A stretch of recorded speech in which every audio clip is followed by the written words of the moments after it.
विद्यार्थी मित्रांनो, आपण आज इफ न सुरू झालेल्या वाक्यात इफच्या पुढे दिलेल्या कार्याला घेतलं योग्य क्रियापद निवडणार. त्याला आपण इंग्रजीमध्ये असं म्हणतो सब्जेक्ट वर्ब ऍग्रीमेंट. आता इफ ची वाक्य जी असतात ती चार प्रकारची असतात. किती प्रकारचे असतात? चार प्रकारचे. त्यातले आपण चारही प्रकार बघणार आहोत. त्या चार प्रकारावर तुम्हाला इफून इथलं क्रियापद कळलेला का त्या स्वरूपात दिलेला आहे असे चार प्रकारचे प्रश्न असू शकतात. आणि जो दुसरा वाक्यांश आहे इथला यातलं क्रियापद कळलेला आहे अशा प्रकारे चार प्रकारचे प्रश्न असू शकतात. आता आपण आज जे प्रश्न पाहणार आहोत ते पहिला वाक्यांश इथं स्वल्पविराम आहे बरोबर. इथून इथपर्यंत जे वाक्य आहे त्या वाक्यांशातलं इथं जे कळलेलं वर्ब आहे क्रियापद आहे त्याचं कोणतं रूप घ्यायचं ते आपण आज शिकणार आहोत. ज्या वेळेस आपल्याला पहिलं वाक्यांशातलं क्रियापद निवडायचं आहे त्यावेळेस आपण पहिल्यांदा काय करायचं स्वल्पविराम पुढे दिलाय बघायचं आणि स्वल्पविरामानंतर वाक्य पहिल्यांदा वाचायचं. It boys. इथं माझ्या असं लक्षात येतंय की ह्या यस मुळे आणि इथं इट हे तृतीय पुरुषी एकवचनी सर्वनाम आहे. ही सी इट हे का नाही. ही सी इट ही तृतीय पुरुषी एकवचनी सर्वनाम आहे आणि त्यांच्या पुढे जर क्रियापदाचं पाचवं रूप आता बॉईज बॉईल म्हणजे उकळणे. आता बॉईलची रूप बघा आपण बॉईल बॉईल्ड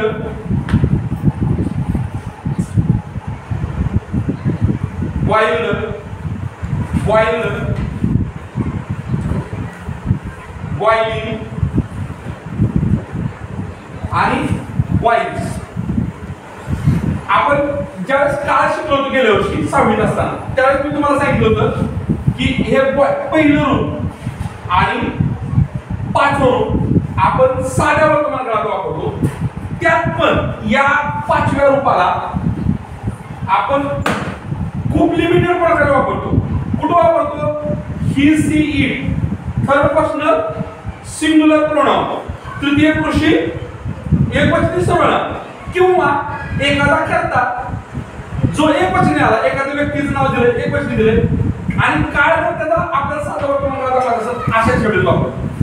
जे हे पहिलं रूप आहे ते रूप आपण साध्या वर्तमानकाळात वापरतो.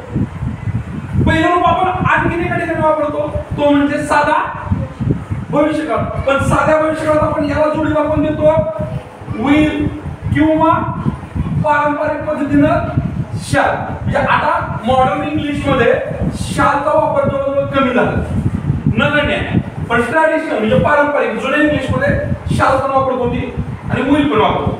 आता आपण आपल्या मुळच्या प्रश्नाकडे येऊया. इथं हे वाक्य वाचल्यानंतर आपल्या कुठल्या काळाचा बोध झाला? सिंपल प्रेझेंट टेन्स बरोबर. ज्यावेळेस इथं दुसरा वाक्यांश आपल्याला सिंपल प्रेझेंट टेन्स मध्ये दिसेल त्यावेळेस इफच्या वाक्यातला पहिला वाक्यांश सुद्धा सिंपल प्रेझेंट टेन्स मध्येच असला पाहिजे. आता इथं सिंपल प्रेझेंट टेन्स आहे म्हणजे इथं सुद्धा आपल्याला सिंपल प्रेझेंट टेन्स व्हायचा आहे. म्हणजे सिंपल प्रेझेंट टेन्स जर करायचं असेल तर आपल्याला ह्या हिटचं पहिलं रूप माहित पाहिजे आणि जे हिथं दिलेलं असतं तेच पहिलं रूप असतं शक्यतो. कारण त्याच्या आधारे तुम्ही त्याची रूप बनवा नसते. हिटची 5 रूप आपल्याला माहित पाहिजे. हिट हिटेड हे गेल्या वर्षी आपण शिकलोय बरोबर. हिटेड चौथं रूप थोडा आवाज मोठा दिला तुमचा हिटिंग आणि शेवटचं रूप बरोबर. मग आता साध्या वर्तमानकाळात इथं आता सांगितल्याप्रमाणे आपल्याला हे किंवा हे वापरायचं. मग प्रश्न पडणार आहे आपल्या समोर हे घेऊ का हे घेऊ. ही सी इट इथं असेल तर मी हे घेतलं असतं पण इथं यू आहे म्हणजे मला काय घ्यावं लागणार आहे हिट. आणि मग हिट आपला पर्यायी रूपात दिलंय का? दिलंय बरोबर. आता आपल्या समोर दुसरं वाक्य आहे बघा. If you dash dash mix blue and yellow you get green. इथं पहिला वाक्यांश संपलाय आणि इथून पुढे दुसरा वाक्यांश सुरू झाला. बरोबर. इथं थोडक्यात असं आहे, जर इथं अर्थ काय होतो, जर मराठीत आपण जे मिश्र वाक्य शिकलो त्या पद्धतीने जर तुम्ही मिक्सचा अर्थ मिश्रण केलं किंवा मिळवलं, एक ब्ल्यू आणि येलो पिवळा आणि निळा मिळवला, यू गेट तुम्हाला मिळेल काय, हिरवा. आता इथलं क्रियापदाचं रूप आपल्याला कोणतं येणार आहे ते शोधण्यासाठी आपण नेहमी काय करायचं, आपलं दुसरा वाक्यांश बघायचा जोडीचा जो पूर्ण दिलाय. आपण आता दुसरा वाक्यांश पूर्ण दिलाय, पहिला वाक्यांश मतलब गळ्याला आपलं भरायचं अशा प्रकारचे वाक्य बघतोय. उद्या किंवा परवा आपण हा दिलाय इथं क्रियापद निवडायचा प्रश्न बघणार आहोत. पण आता इथं यू नंतर एक गेट क्रियापद आला. याचा काळ ठरवण्यासाठी आपल्याला गेटची 5 रूपं माहिती पाहिजे. गेट, गॉट, गॉटन, गेटिंग आणि मग मला इथं यूच्या पुढे क्रियापदाचं कोणतं रूप दिसायला लागले, पहिलं. जर क्रियापदाचं रूप पहिलं असेल आणि त्याच्याबरोबर यू विल नसेल, कारण एक क्रियापदाचं पहिलं रूप आपण 2 ठिकाणी वापरतो, साधा वर्तमान काळ आणि साधा भविष्यकाळ. पण साधा भविष्यकाळ आपण एकटं घेतो काय, विल किंवा शाल. मग इथं आपण काय घेतलंय, एकटं घेतलं. म्हणजे या वाक्याचा काळ कोणता झाला, साधा वर्तमान. जर आपला दुसरा वाक्यांश सिंपल प्रेझेंट टेन्स मध्ये असेल तर पहिला वाक्यांश सुद्धा कसा असायला पाहिजे, सिंपल प्रेझेंट टेन्स मध्ये असायला पाहिजे. मग आता या सिंपल प्रेझेंट टेन्स जर करायचं असेल तर या क्रियापदाचं आपल्याला पहिलं रूप माहित पाहिजे. शक्यतो इथे दिलेलं पहिलं रूप असते. जर तुम्हाला अननोन एखादं क्रियापद आलं त्याची 5 रूपं काय होतात, मिक्स, मिक्स्ड, मिक्स्ड. मिक्स्ड म्हणण्यापेक्षा ड चा उच्चार टाळायचा, मिक्स्ड ड काय उच्चार करायचा, मिक्सिंग आणि मिक्सेस. ईएस होणार नाही, टीएस येणार नाही. मग आता मला पहिलं रूप घ्यावं लागणार. साधा वर्तमान काय करायचं, पहिलं रूप कुठे दिलंय, पहिलाच पर्याय. म्हणजे याचं उत्तर काय येणार आहे, बरोबर. आपल्या समोरचं पुढचं वाक्य बघा, इफ यू डॅश डॅश. इथं या स्टडीचं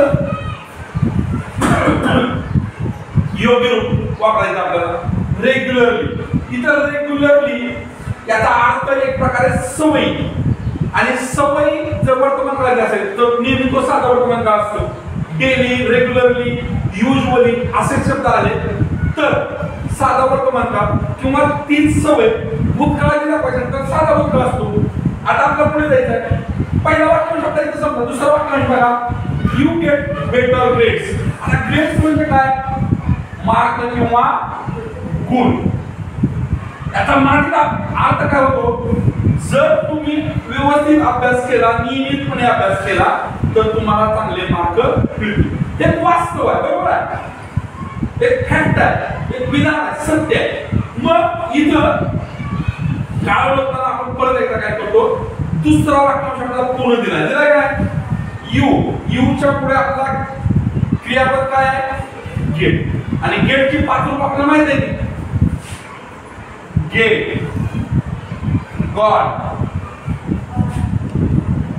गॉटन, गेटिंग आणि गेट्स. बरोबर.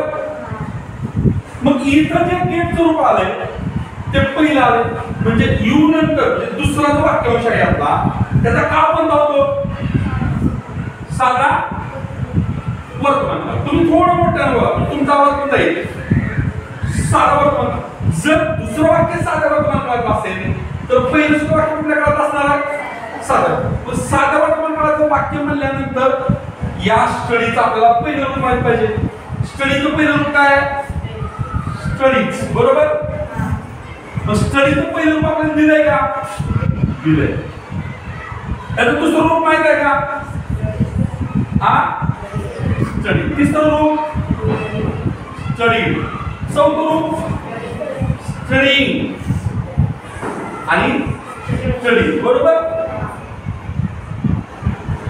आणि मग पहिलं रूप आपल्याला कुठे दिलंय साधा वर्तमान करत असताना त्याच्या बाजूला कुठलंही क्रियापद येत नाही. इथं ईडी आलंय म्हणजे हा साधा भूतकाळ असतो, विल आलंय भविष्यकाळ, हॅड आलंय पूर्ण काळ आहे, हे पर्याय असणार बरोबर. चला तिसरं वाक्य बघू. हे आपल्या समोर आता चौथं वाक्य आहे बरोबर. इथं पुन्हा डेली शब्द आला बघा. वाक्य वाचायची माझ्या लक्षात आलं. डेली जर वर्तमान काळाची सवय असेल की डेलीचा अर्थ, युजली अर्थ, रेग्युलरलीचा अर्थ, नियमितपणे एखादी सवय दाखवली जाण्यासाठी हे शब्द वापरले जातात. आणि तिथं साधा वर्तमान काळ किंवा साधा भूतकाळ असतो. ही सवय जर भूतकाळाची असेल तर साधा भूतकाळ करावा लागणार, सवय जर वर्तमान काळाची असेल तर साधा वर्तमान काळ करावा लागणार. इथं ते समजून घ्यायचं नाही आपल्याला. इथं आपल्याला क्रियापद म्हणजे सब्जेक्ट वर्ब अग्रीमेंट जे आपण म्हणतो, सब्जेक्ट वर्ब अग्रीमेंट म्हणजे कर्ता आणि क्रियापद यांचा बरोबर जोडणी करायची आपल्याला. अग्रीमेंट पुढे लिहिलं नाही मी, समजून घ्या. नाहीतर तुम्ही म्हणता सर अग्रीमेंटची स्पेलिंग येत नाही, काय करावं येत नाही, आहे का नाही. मग ज्यावेळेस आपल्याला इफ न सुरू होणारं वाक्य असतं आणि तो इफ न सुरू होणाऱ्या वाक्यात दोन वाक्यांश आहेत, ते कुठं कळले हे सोडून आपण कळलं. मग इफ न सुरू होणाऱ्या वाक्यातले दोन वाक्यांशी एका वाक्यांशाला आपल्याला ब्लँक जागा दिली आहे, तो भाग आहे पहिला.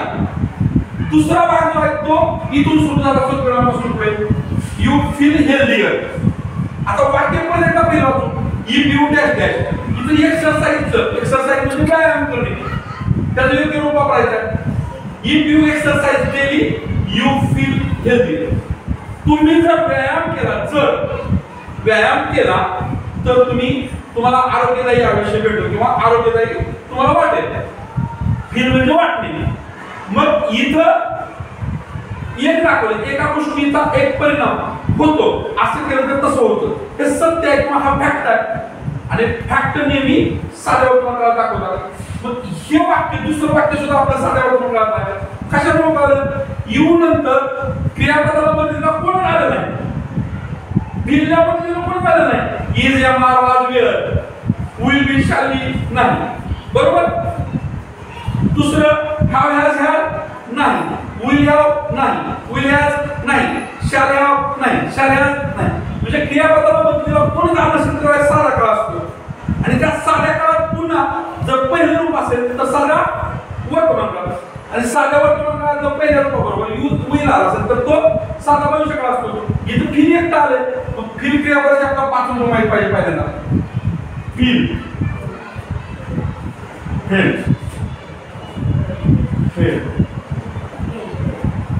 फिलिंग आणि फील्स बरोबर.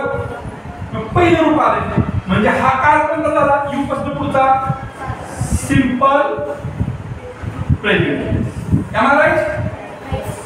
म्हणजे पहिलं वाक्य सुद्धा कसं असणार आहे? Simple present. म्हणजे या क्रियापदाला जुळीला कोणच येणार नाही. जुळीला आले समजा, जुळीला आला मग त्या क्रियापदाचं पहिलं रूप माहिती पाहिजे आपल्याला. ईडीवालं रूप हे दुसरं आणि तिसरं असतं. बऱ्याच वेळा दुसरं आणि तिसरं रूप सारखं आहे आपण बघितलं, म्हणजे हे पण असणार नाही. म्हणजे इथं या प्रश्नाचं उत्तर काय असणार आहे? आता आपण जे बघितली 4 वाक्य बघितली आतापर्यंत. दुसरं वाक्य सिंपल प्रेझेंट टेन्स मध्ये आहे, दुसरं वाक्य सिंपल प्रेझेंट टेन्स मध्ये आहे. म्हणून आपण पहिलं वाक्य सुद्धा सिंपल प्रेझेंट टेन्स मध्ये केलं. आपल्याला एक गोष्ट जाणवली, पहिल्या वाक्याचा जो भाग आहे त्याच्यावर आधारित दुसरं वाक्य आहे. म्हणजे कसं? मी व्यायाम केला तर मी आरोग्यदायी होईल, मी अभ्यास केला असता तर मला मार्क मिळाले असते, पाणी 100 अंश सेल्सिअस पर्यंत तापवले असते तर ते उकळले असते. ही विधान आहे आणि ते फॅक्ट्स आहेत आणि ते आपण साध्या वर्तमानात घेतले. याला इफच्या 4 कंडिशन पैकी पहिली कंडिशन म्हणतात झिरो कंडिशन. झिरो कंडिशन मध्ये काय आहे? परत एकदा लक्षात घ्या. दोन्ही वाक्यांश साध्या वर्तमान काळात म्हणजे सिंपल प्रेझेंट टेन्स मध्ये. आता आपण जे वाक्य बघणार आहोत त्या वाक्यामध्ये दुसरा जो नमुना बघणार आहे त्यात आपल्याला दुसरा वाक्यांश हा साध्या भविष्यकाळात दिला आहे. आणि साध्या भविष्यकाळात दिलेला वाक्यांश असेल तर पहिल्या वाक्यात आपण कुठला काळ घेतला ते आपण बघूया. चला आपण वाक्य वाचूया. आतापर्यंत जे वाक्य वाचले होते आपण तो इथून स्वल्पविरामापासून पुढचा भाग हा साध्या वर्तमान काळात झाला इन सिंपल प्रेझेंट टेन्स. आता काय कळले बघा, if it dash dash rain tomorrow, उद्या उद्या पण उद्या इथं आल्यानंतर तुम्ही विल वाला घेतलं तर तुम्ही फसणार आहात. उद्याला आपण भविष्यकाळ म्हणतो, जर इथं विल वाला घेतलं तर तुम्ही फसणार आहात. हसायचं नाही, हसत हसत हसायचं नाही, हसायचं. उदाहरण योग्य सोडवायचं, हसायचं. बघा, we will cancel the picnic, we will cancel the picnic. will भविष्यकाळ. जर उद्या पाऊस पडला तर आपण किंवा आम्ही आमची सहल, पिकनिक म्हणजे सहल, रद्द करू. आता दुसरं आपल्याला जे दोन वाक्यांश आहेत इफच्या वाक्यातले, त्यातला पहिला वाक्यांश ब्लँक दिला आहे, दुसरा वाक्यांश पूर्ण दिला आहे. दुसरा वाक्यांश पुन्हा एकदा वाचा, we will cancel.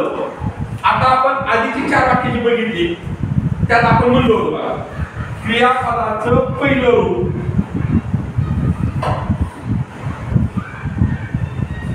दुसरं रूप, तिसरं रूप,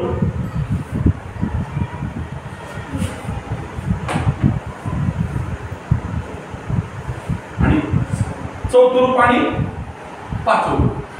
पहिलं रूप आपण कुठं कुठं वापरतो सांगितलं तुम्हाला, साधा वर्तमान काळ, साधा भविष्यकाळ. पण साध्या भविष्यकाळात या रूपाला मदतीला आणखी आपण एक जण देतो, will देतो. किंवा जर पारंपरिक इंग्लिश, ट्रॅडिशनल इंग्लिश, त्याच्यामध्ये आपण काय करू शकतो, shall. आता इन मॉडर्न इंग्लिश will चा वापर सर्वतोपरी केला जातो, shall चा वापर केला जात नाही. म्हणून इथं will cancel दिसाले, बरोबर आहे का? बघा की will cancel दिसाले का? will cancel दिसाले म्हणजे हा काळ कुठला आहे या वाक्याचा? दुसरा वाक्यांश आपण बघतो या वाक्याचा, दुसरा वाक्यांश तो कुठला काळ रिलेट करतो किंवा दाखवतो आपल्याला? सिंपल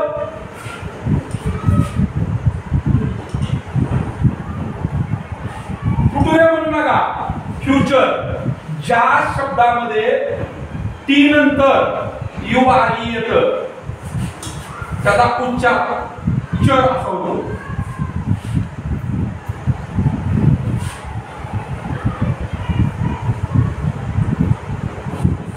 B-U-T-U-R-E काय म्हणणार तुम्ही? बुटुळे, बुचर, बुचर म्हणजे खाटी. त्याला खाल्ले नाही ते. चला, आपल्याला उच्चार शिकायचे त्याच्यासाठी ते सांगितलं.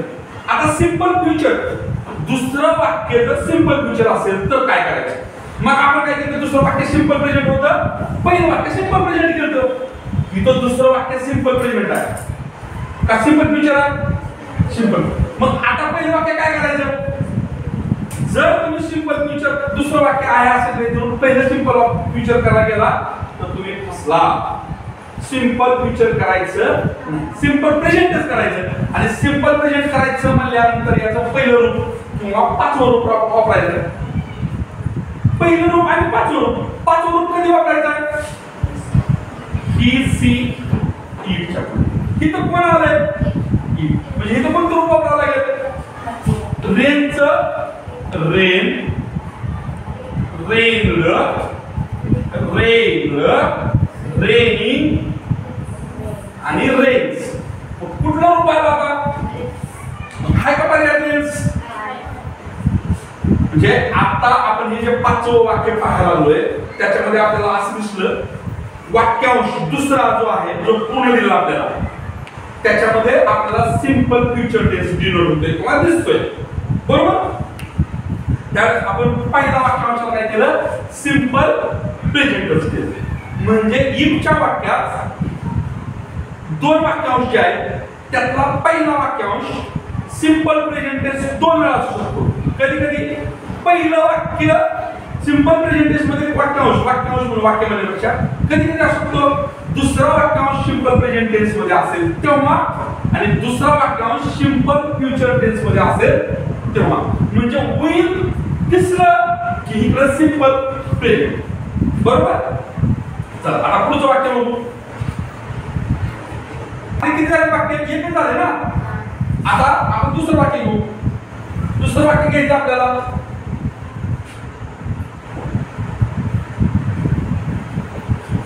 थोडासा आवाज मोठा वाटतो का तुम्हाला माझा? आवाज मोठा काय करायचं? मला जवळ कॅमेरा रेकॉर्डिंग झाला पाहिजे आता. पण मोठा आवाज बोलल्यामुळे काय वाटलं? कर्कश वाटतंय आवाज. पण ज्यांना व्हिडिओ बघायचा ते बघत नाही ते आवाज देखील कशामध्ये आवाज वाचू आपण. If she dash dash not arrive म्हणजे हे वाक्य नकारार्थी असणार आहे. बरोबर. सून सून म्हणजे घरची सून नाही सासूची. अर्लियर सून लवकर earlier. We will miss the train. आणि मग इफचं वाक्यात दोन वाक्यांश आहेत. इथपर्यंत एक आणि पुढचा एक. पहिला वाक्यांशात आपल्याला ब्लँक जागा दिली, दुसरा वाक्यांश पूर्ण दिला, त्याच्यावर आपल्याला पहिल्या वाक्यांशातली ब्लँक जागा शोधायची कसं उत्तर येईल ते. मग दुसऱ्या वाक्यांशातला काळ बघायचा. आता काळ बघत असताना इथं मला विल मिस दिसायला. विल मिस विलच्या पुढे क्रियापदाचं पहिलं रूप आले मिस. ती मिस नाही मिस. आता ह्याला कसं वाचायचं? मिश्र आपण कसं वाचतो बघा. वाचा बरं हे जरा वाकडं. बरं हे वाचा वाकडं. आणि मग हे वाचताना आपल्या इंग्रजीत होतंय वाकडं तिकडं. शक्यतो या अशा आलेल्या ईडीचा उच्चार करताना त युक्त करायला. त शक्यतो माझं पण तसं होतंय. मी तुमच्यासारखं उत्तर शिकलेलं आहे. पण हे लक्षात आलं हळूहळू की हे मिसळ असं नाही म्हणायचं. मिस त उच्चार करायचा असो. चला आपण काय करू? आपल्याला वाक्याकडे जाऊया म्हणजे वाक्यासमोर जाऊ नाही का. तिसरं रूप काय होईल? मिस. बरोबर. चौथं रूप मिसिंग. आणि पाचवं रूप काय होईल? इथं मिसिंग आणि मिसेस. ती मिसेस बी नाही मिस ईएस होणार. बरोबर. आता आपल्याला लक्षात आले की बाबा दुसरा जो वाक्यांश आहे तो सिंपल फ्युचर टेन्स मध्ये आहे. जर दुसरा वाक्यांश सिंपल फ्युचर टेन्स मध्ये असेल तर पहिला वाक्यांश आपण सिंपल फ्युचर मध्ये करत नाही, तो सिंपल प्रेझेंट मध्ये करतो. Am I right? हा येस सर असं काय म्हणा की नो सर. पण आता पहिलं वाक्य आपल्याला सिंपल प्रेझेंट मध्ये करताना किती दक्षता घ्यावं लागतं बघा. इथं नॉट आलंय म्हणजे पहिलं वाक्य सिंपल प्रेझेंट मध्ये आपल्याला नकारार्थी करायचं. बरोबर. सिंपल प्रेझेंट मध्ये नकारार्थी वाक्य करत असताना आपल्याला डूची रूप माहिती पाहिजे. सिंपल प्रेझेंट मध्ये असेल, सिंपल पास्ट मध्ये असेल, किंवा सिंपल फ्युचर मध्ये असेल, किंवा परफेक्ट प्रेझेंट असेल, परफेक्ट फ्युचर असेल, परफेक्ट पास्ट असेल. त्यावेळेस वाक्य नकारार्थी करताना आपण क्रियापदाच्या रूपाला नॉट लावत नाही, तर त्याला एक सहाय्यकारी क्रियापद घेतो आणि त्याला नॉट लावतो. मग इथं आपल्याला डूची रूप बघावं लागतील. डूचं दुसरं रूप, तिसरं रूप, दोन्ही पण बघायला डन, चौथं रूप डुईंग आणि पाचवं रूप. मग आपण पाचवं रूप आणि पहिलं रूप साध्या वर्तमान काळासाठी वापरतो.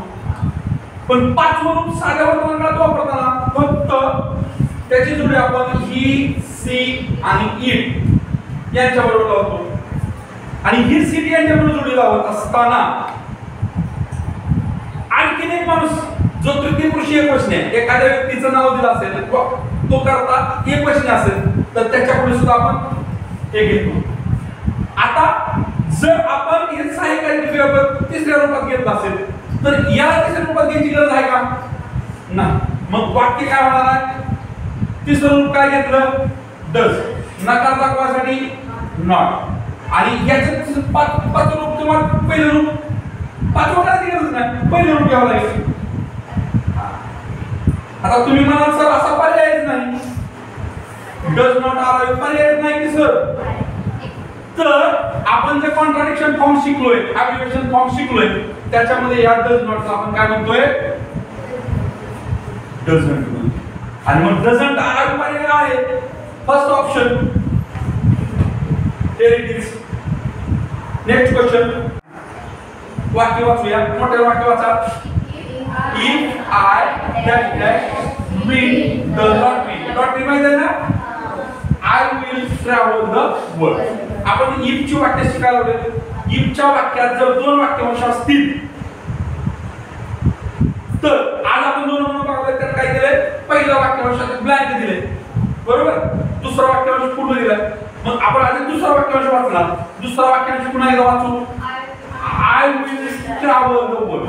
इथं आपल्याला कोणता काळ दिसतो दुसऱ्या वाक्यांशाबद्दल विचार केल्यानंतर.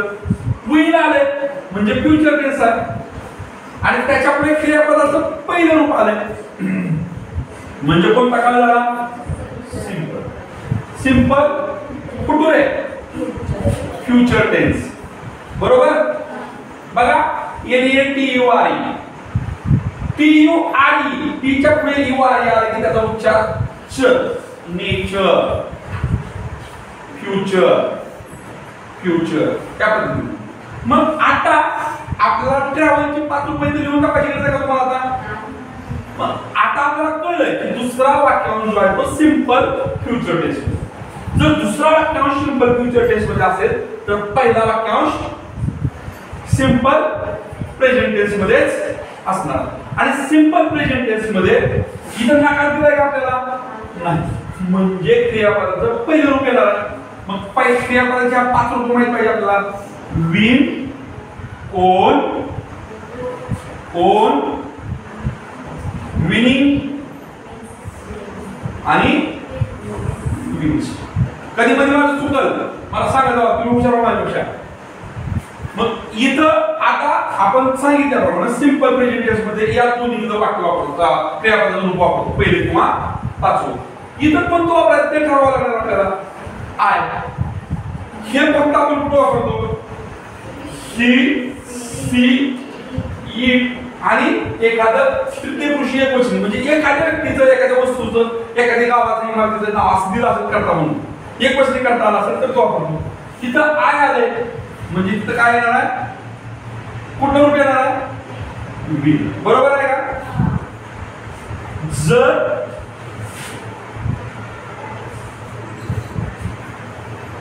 सिंपल फ्युचर टेन्स दुसऱ्या वाक्यांश पहिला वाक्यांश सिंपल प्रेझेंटच घ्यायचा. त्याला मदत करायला काहीच नाही सिंपल प्रेझेंट मध्ये. इथं मदतीला आलंय इथं मदतीला आलंय हे असणार नाही. समजा तुम्हाला कळलं की नाही पहिलं रूप हे पहिलं रूप नाही हे लक्षात येईल. पहिलं रूप शक्यतो इथं दिलेलं पहिलं रूपच असतं शक्यतो. झालं. पुढचा प्रश्न. पुढचा प्रश्न घेऊया आपण. आता बघा आपल्या समोरचं वाक्य वाचूया. It dash dash snow. Snow म्हणजे बर्फ पडणे. टुनाइट आजची रात्र. We can build a snowman tomorrow.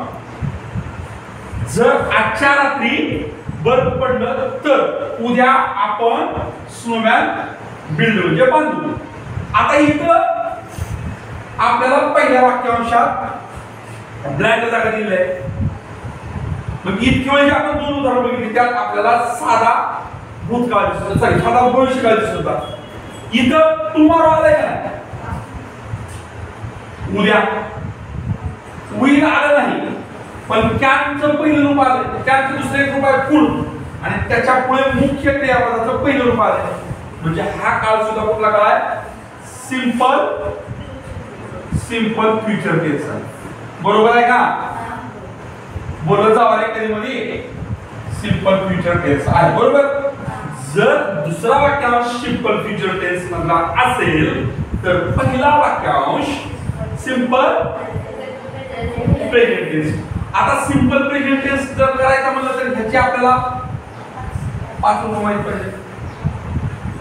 त्यातलं हे पहिलं रूप बरोबर आणि याचं 5वं रूप सिंपल प्रेझेंट टेन्स करायचं म्हणजे आपल्याला पहिलं 5वं रूप माहित पाहिजे. स्नोज बरोबर. सिंपल प्रेझेंट टेन्स करायचं आपल्याला पहिलं आणि 5वं रूप. आता इथं पहिलं येतं 5वं येईल. हा इथं इट आले हे 5वं रूप आपण ही सी इट आणि एखादा एकवचनी नाम दिलं असेल, एकवचनी कर्ता दिला असेल तर वापरतो. म्हणजे इथं हे रूप न येता स्नोज हे रूप येणार आहे. आणि मग तशा पद्धतीचा पर्याय आहे का आपल्याला? इथं बघा त्याचं दुसरं रूप आहे, हे त्याचं तिसरं रूप आहे. तिसरं रूप कशामुळे म्हणतोय? ह्याच्या पुढे तिसरं रूप असतं. ह्याच्या ह्याच्या will have, will has, shall have, shall हॅवच्या पुढे तिसरं रूप, हे दुसरं रूप, तिसरं रूप. दुसरं आणि तिसरं रूप सारखंच असतं. आणि चौथं रूप करायचं म्हणलं तर बरोबर आहे का? कळलं? म्हणजे इथं काय येणार मग आता? नोज आहे का पर्याय आपल्याला? किती नंबरला आहे? चला दुसरं वाक्य बघूया आपण. इफ सी डॅश डॅश या कॉलचं इथं योग्य रूप वापरायचं आपल्याला. म्हणजे हा सब्जेक्ट बरोबर ऍग्रीमेंटचा प्रकार आहे एक प्रकारचा. मी तू नाही, आजच्या रात्री मला त्यानं तिनं बोलवलं. I will let you know, तर मी तुला कळवेन. लेट यू नो, मी तुला कळवेन. लेट यू नो चा अर्थ काय होतो? मी तुला कळवेन. आता आपल्या लक्षात येईल पहिली जागा सोडवण्यासाठी आपण काय करतो? दुसरा वाक्यांश म्हणजे सोडविरामाच्या पुढचा वाक्यांश वाचतो. I will. विल दिसलं पटकन लक्षात घ्यायचं. इफच्या वाक्यातला दुसरा वाक्यांश मध्ये विल असेल तर तो काळ कुठला आहे? कुठला? म्हणजे त्या वाक्यांशापुरता विचार केला तर तो कुठला झाला? सिंपल फ्युचर झाला. आणि जर दुसरा वाक्यांश सिंपल फ्युचरचा असेल तर पहिला वाक्य सिंपल प्रेझेंट. म्हणजे याचा सिंपल प्रेझेंट टेन्स साठी आपल्याला वापर करायचा त्या वर्बचा. त्या वर्बच्या 5 रूपातलं कुठलं रूप वापरावं लागेल? 5वं रूप का होईल? 5वं रूप का घेतलं ते सांगा. ही सी. जर सिंपल प्रेझेंट टेन्स असेल तर पहिलं आणि 5वं रूप घेतो. पण हे 5वं रूप आपण फक्त ही सी इट याच वाक्यापुढे शब्दांपुढे घेतो. प्रोनाउन करता असेल तर घेतो किंवा तृतीय पुरुषी म्हणजे एक वचनी करता असेल तर घेतो. इथं आपल्याला या वाक्यांशातला करता इथं इथपर्यंत काय दिलाय? सी. आणि सी च्या पुढे काय येणार आहे? मग 5वं रूप येणार आहे. आणि मग सिंपल प्रेझेंट टेन्स आपला झाला. म्हणजे आपण आता इफच्या 2 कंडिशन बघितल्या. एक कंडिशन बघितली ती झिरो कंडिशन म्हणतात त्याला,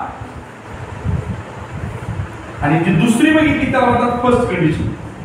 आता हे थोडक्यात आपण रिमाइंड करतोय. झिरो कंडिशन मध्ये काय बघितलं आपण? दोन्ही पण वाक्यांश सिंपल मध्ये simple present.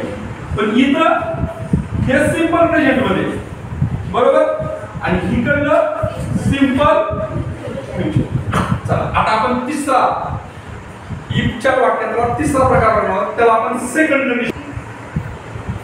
If I dash dash be you I would apologise. Apologise म्हणजे माफी मागणे. काय अपोलोजाइजचा अर्थ काय? माफी मागणे. काय होतं अर्थ? माफी मागणे. To her. आता ह्याचा मराठीत अर्थ काय होतो? मी तुझ्या जागी असतो तर मी तिची माफी मागितली असती. काय तर भूतकाळात घटना घडली, तिथं काय तर घटना घडली, तिच्या जागी एखाद्या व्यक्तीच्या जागी मी असतो तर मी तिची माफी मागितली असती. असतो असती म्हणजे दोन्ही घटना कुठल्या काळात घडलेल्या? थोडक्यात भूतकाळात घडलेल्या असा अंदाज. याला खरं तर इमॅजिन म्हणतात. याला काय म्हणतात? इमॅजिन. किंवा इंग्रजीमध्ये याला ह्या वाक्याच्या प्रकारात हायपोथेटिकल म्हणतात. हायपोथेटिकल सेंटेन्स म्हणतात. असं इमॅजिन मी तुझ्या जागी असतो तर असं केलं असतं अशा प्रकारे. मग आता आपण या वाक्यातील रचना समजून घेऊ. पाहिजे बघा काय समजून घेतोय आपण? रचना समजून घेतोय. आता बघा वाक्य वाचूया. If I dash dash blank दिले, पी दिले, you I would apologise to her. इतके वेळ आपल्याला विल दिसलं, सिंपल प्रेझेंट दिसला, इथं मात्र वुड दिसले. आणि वुडच्या पुढे क्रियापदाचं पहिलं रूप दिसतंय. मग विलच्या पुढे क्रियापदाचं पहिलं रूप दिसत होतं, इथं वुडच्या पुढे क्रियापदाचं पहिलं रूप दिसतंय. त्याचं दुसरं रूप काय झालं, त्याला ईडी लागलं असतं, तिसरं रूप ईडी लागलं असतं, चौथं रूप आयएनजी आणि पाचवं रूप येस. पण वुडच्या पुढे लगेचच दुसरं काय सुद्धा नाही आलं. काय आलंय, आपलं जायचं आलं. आपलं जायचं म्हणजे माफी मागली. आता वुड आले. ज्यावेळेस दुसऱ्या वाक्यांशामध्ये वुड दिसेल त्यावेळेस पहिल्या वाक्यात जो पहिला वाक्यांश आहे तो नेहमी सिंपल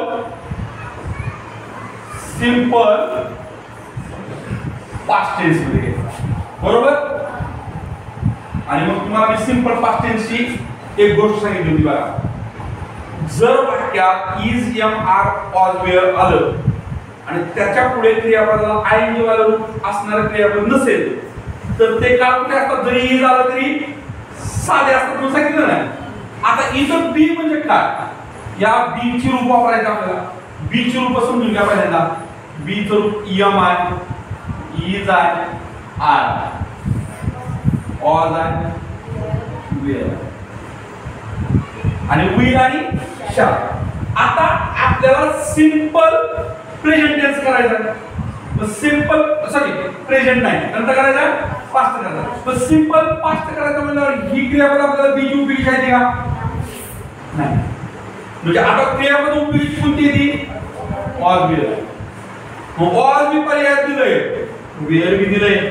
मग आपल्याला माहित आहे एक वचनी करता असला की ऑज घ्यायचं आणि अनेक वचनी करता असला की अरे बाबा नो असं करू नका. मी मगाच म्हणलं हे वाक्य कसलं आहे, हायपोथेटिकल, बरोबर का.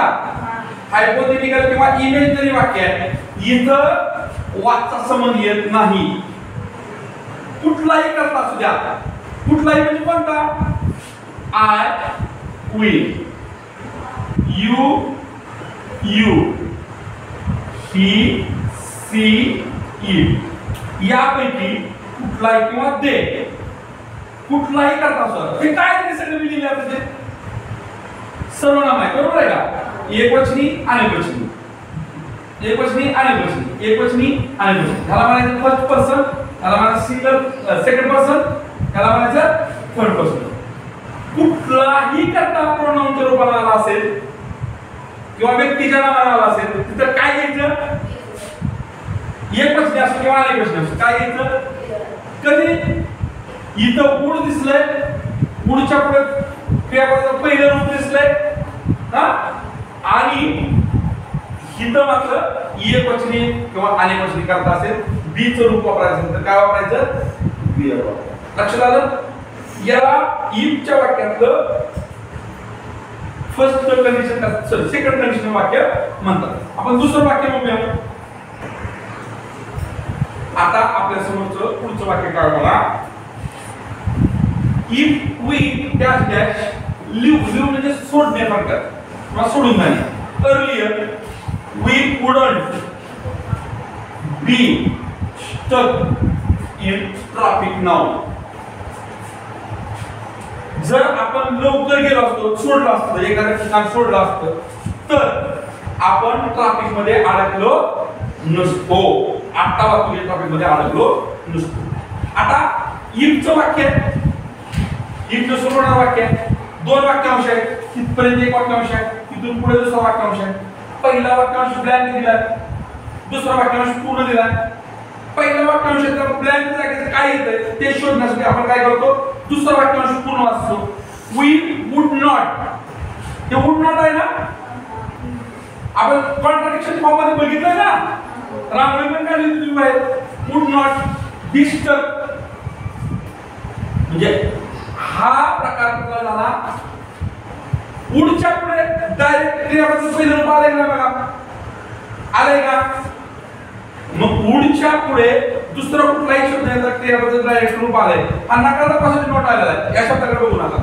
कुठला हेल्पिंग वर्ब आलाय का मध्ये, ह्या वेळेला नाही आलाय, याच्याकडे बघू नका. हा नकारात्मक आलेला आहे. म्हणजे जर इथं वुडच्या पुढे क्रियापदाचं पहिलं रूप आलं असेल तर आपण पहिल्या वाक्यासाठी काय करतो, मोठ्याने बोलत जातो तुम्ही, सिंपल पास्ट टेन्स वापर. पण सिंपल पास्ट टेन्स वापरायचा म्हणल्यानंतर आपल्याला या क्रियापदाचं किती रूप माहित पाहिजे. सिंपल पास्ट करायचं म्हणजे दुसरं रूप माहित पाहिजे. मग आता याचं दुसरं रूप माहित करायचं म्हणल्यानंतर हे झालं पहिलं रूप. त्याचं दुसरं रूप असतं लेफ्ट. काय असतं लेफ्ट. काय असतं म्हणजे इथं काय येणार आहे आता सिंपल पास्ट टेन्स करायचं म्हणलं पर्याय लेफ्ट दिलंय का आपल्याला. हे सिंपल पास्ट टेन्स असू शकते का. हे आलं म्हणजे पूर्ण काय सिंपल टेन्स. हे आलं म्हणजे हॅड लेफ्ट हॅड परफेक्ट होणार. आणि इथं पुढची रचना आहे म्हणजे हा सुद्धा सिंपल पास्ट होणार नाही. सिंपल पास्ट व्हायचं म्हणजे तर क्रियापदाचं दुसरं रूप कुठल्याही सहाय्यकारी क्रियेबद्दल शिवाय हे आले म्हणून त्याचं उत्तर लेफ्ट आलं. दुसरं वाक्य बघूया. आपलं वाक्य वाचूया आपण पहिल्यांदा. If I dash dash not म्हणजे हा पहिला वाक्य नकारार्थी असणार आहे. पण आय वुडंट बी हिअर पुढे याचा मराठीत अर्थ समजून घेऊ. मी हर म्हणजे तिला जर भेटलोच नसतो तर मी आज जिथं आहे तिथं असलो नसतो. बरोबर. आता आपल्याला पहिली वाक्यांश आहे तो ब्लँक दिला. दुसरा वाक्यांश पूर्ण दिलाय आणि इथं आपल्याला या सब्जेक्ट नुसार वर्ग निवडायचा आहे. मग त्यासाठी आपण काय करतो दुसरा वाक्यांश नीट वाचतो. I would not. I would not. हे नॉट नकार दाखवासाठी आले. क्रियापदाचं रूप दाखवासाठी आलंय का नाही. वुडच्या पुढे पुन्हा क्रियापदाचं पहिलं रूप आलंय बी. जे मी इथं असलो हे बी पहिलं रूप आहे ना. म्हणजे वुडच्या पुढे हॅव हॅज किंवा हॅड अशा प्रकारचा शब्द आला का क्रियादर्शक. मग पहिलं वाक्य कुठल्या प्रकारचं असणार सिंपल पास्ट. आणि सिंपल पास्ट टेन्स म्हणल्यानंतर आपल्याला या वाक्याचा दुसरं रूप. पण ज्यावेळेस आपल्याला सिंपल टेन्स मधला किंवा पूर्ण म्हणजे परफेक्ट टेन्स मधला नकार दाखवायचा असतो त्यावेळेस नकार आपण मेन वर्बला दाखवत नाही. जर आपण सिंपल मधल्या वाक्यात नकार दाखवत असणार तर तो टूला जोडून येतो किंवा डजला जोडून येतो. तो साध्या भूतकाळात असेल तर डीडला जोडून येतो. पूर्ण काळात असेल तर तो हॅवला जोडून येतो. बरोबर. हॅजला जोडून येतो. भूतकाळात असेल पूर्ण भूतकाळात असेल तर तो हॅडला जोडून येतो. बरोबर का. मग आता आपल्याला साधा भूतकाळ करायचा आहे. कशाला जोडून येणार आहे तो डीड नॉट. म्हणजे त्याचं पहिलं काय म्हणणार याला नका कसा म्हणणार सिंपल सिंपल पास्ट टेन्स मधला डिडंट. बरोबर आहे का. आणि मग पुन्हा त्याचं दुसरं रूप घ्यायची गरज आहे का त्याचा नाही. जे आहे तेच घ्यायचं. मग असं पर्याय दिलाय का आपल्याला सेकंड ऑप्शन. बरोबर. चला आता आपण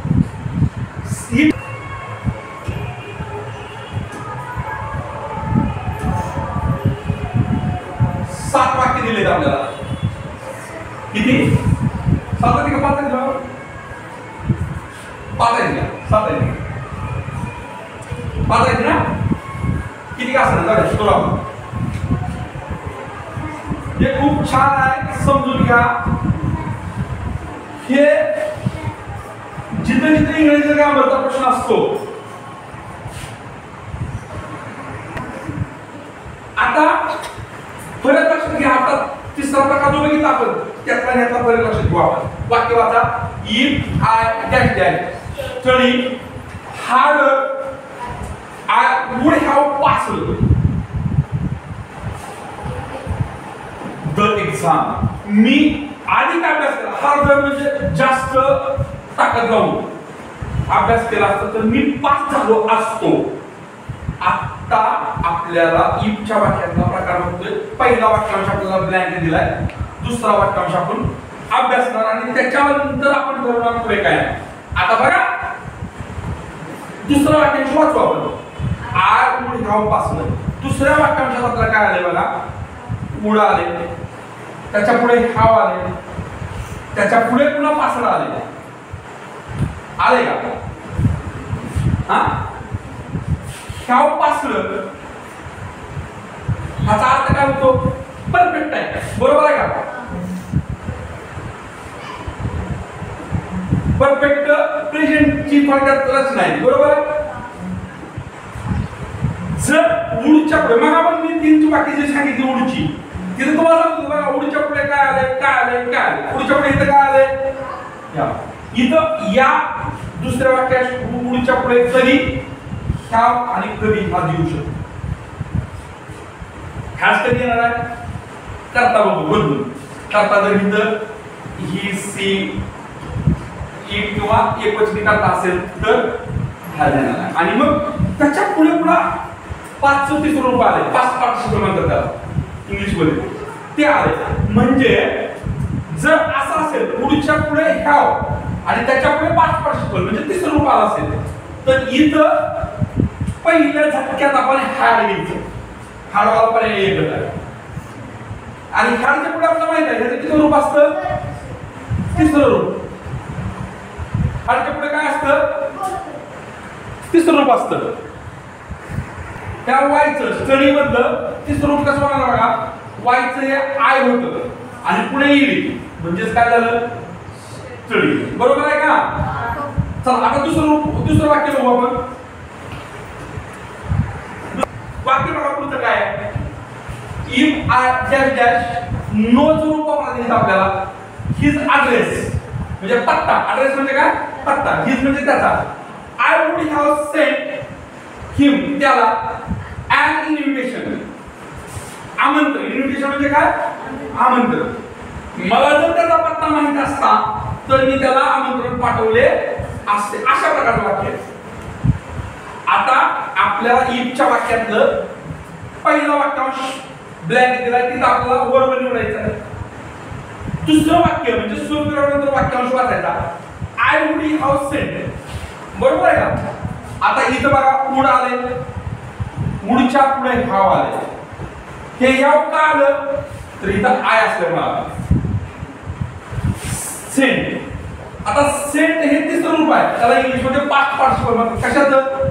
सेंट, सेंट, सेंट, सेंडिंग आणि सेंट्स. म्हणजे उड आले, उडच्या पुढे ह्याव आले आणि पुन्हा पास्ट पार्टिसिपल आले. त्यावेळेस डोळे झाकून इथं हॅड घ्यायचं आणि याचं तिसरं रूप माहित पाहिजे आपल्याला. त्याचं तिसरं रूप काय होतं बघा. न्यू दुसरं झालं, नोन तिसरं झालं, नोईंग आणि नोज. क इथं काय आहे? सायलेंट आहे. मग काय झाली दादा? हाय का त्याचा पर्याय? किती नंबरला? चला पुढचं घेऊ. पुढचं वाक्य घेऊ. बरोबर? चला पोरांनो उशीर झालाय. जर काय वाक्य वाचायचं? If he dash dash not practise. नकारार्थी वाक्य असणार आहे. आणि नकार कुठं लागणार आहे? जर साधं वाक्य असेल तर डू, डज, डिड. पूर्ण वाक्य असेल तर हॅव, हॅज, हॅड लागणार आहे. आता आपल्याला काय सांगितलं पुढे बघू आपण. He would not have perform. Perform म्हणजे सादर करणे थोडक्यात. किंवा तुमच्याकडे जो अभ्यास आहे तो अभ्यास नीट नाही करता बरोबर so well. If he dash dash not practice. त्याने जर सराव नाही केला तर त्याचा परफॉर्मन्स चांगला दिसणार नाही. असं सो वेल अधिक चांगला दिसणार नाही. पहिलं वाक्य प्लॅन काय? पहिलं वाक्य प्लॅन काय? इफचं वाक्य. दुसरा वाक्यांश वाचायचा असतो. दुसरा वाक्यांश वाचला. आता इथं चुकलंय का? नाही चुकलं. इथं ह्यावच येत नाही तिथं हे जरी असलं तरी ते लक्षात ठेवायचं. ते लक्षात ठेवायचं. ही शी ईट जरी असलं तरी इथं वुडच्या पुढे ह्यावच येते. मग आता इथं काय आलंय? Would, not, have. ह्याचा आपल्याला काळ ठेवण्याचा उपयोग होतोय का? नाही.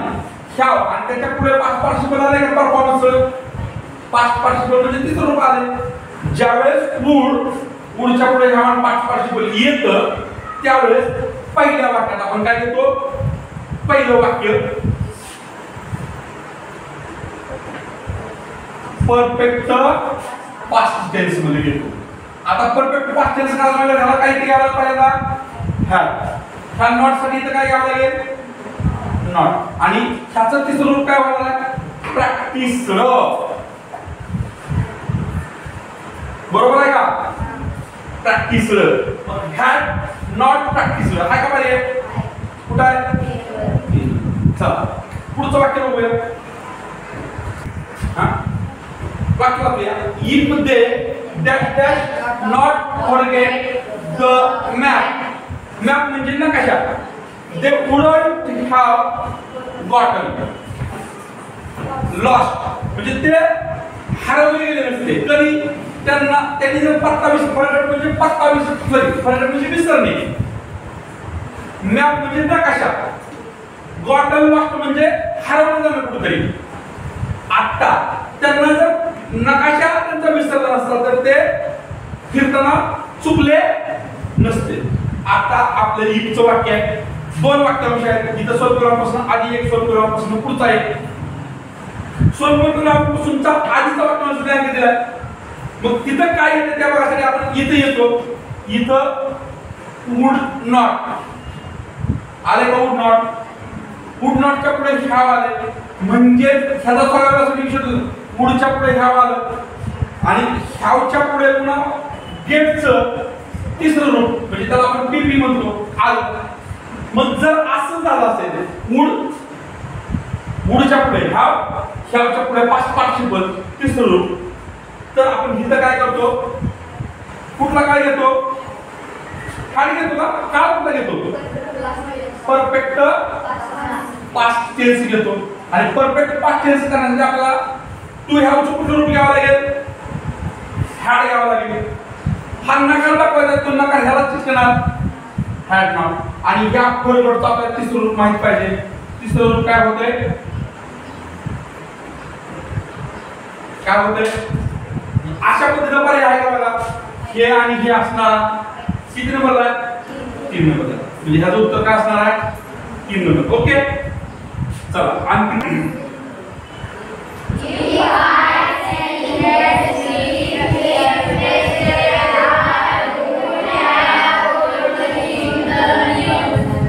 आता बघा आपल्याला इथं बँक जागा दिली आहे.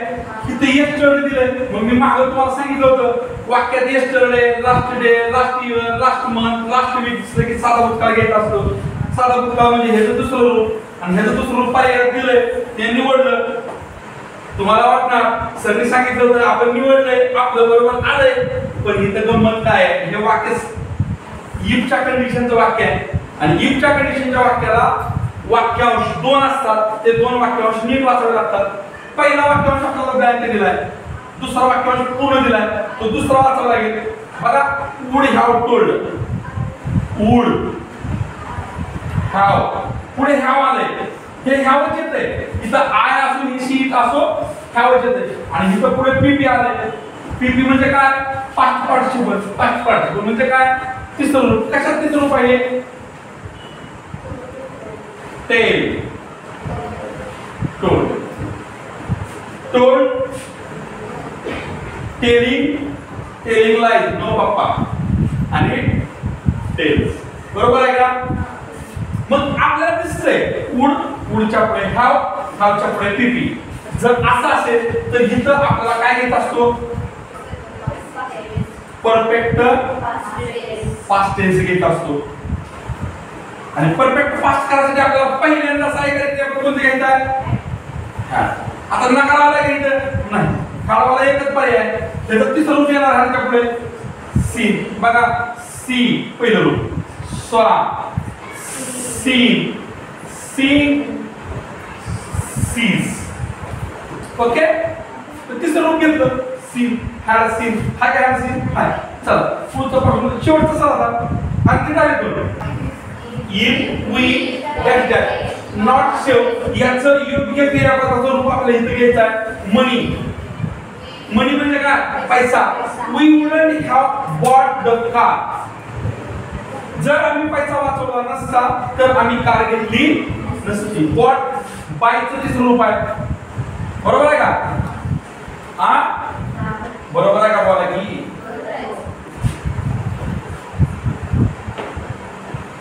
तिसरं रूप आहे का बाय म्हणजे खरेदी करणे बाईच बरोबर आहे का मग आता इथं आपल्याला इफचं वाक्य आहे दोन वाक्यांश आहेत सोपे पहिला वाक्यांश काय दिलाय दुसरा वाक्यांश वाचायचा म्हणजे पहिला वाक्यांश मग दुसरा वाक्यांश वाचताना आम्हाला उडू दिसतंय नुसतं उडू दिसलं तर आपण इकडे काय घेणार सिंपल पास्ट टेन्स पण उडूच्या पुढे नका सोडून द्या हॅव बी दिसतंय आणि हॅवच्या पुढे पुन्हा पास्ट पार्टिसिपल बी दिसतंय म्हणजे तिसरं रूप दिसतंय का दिसतंय अशा वेळेस आपण काय करतो इथं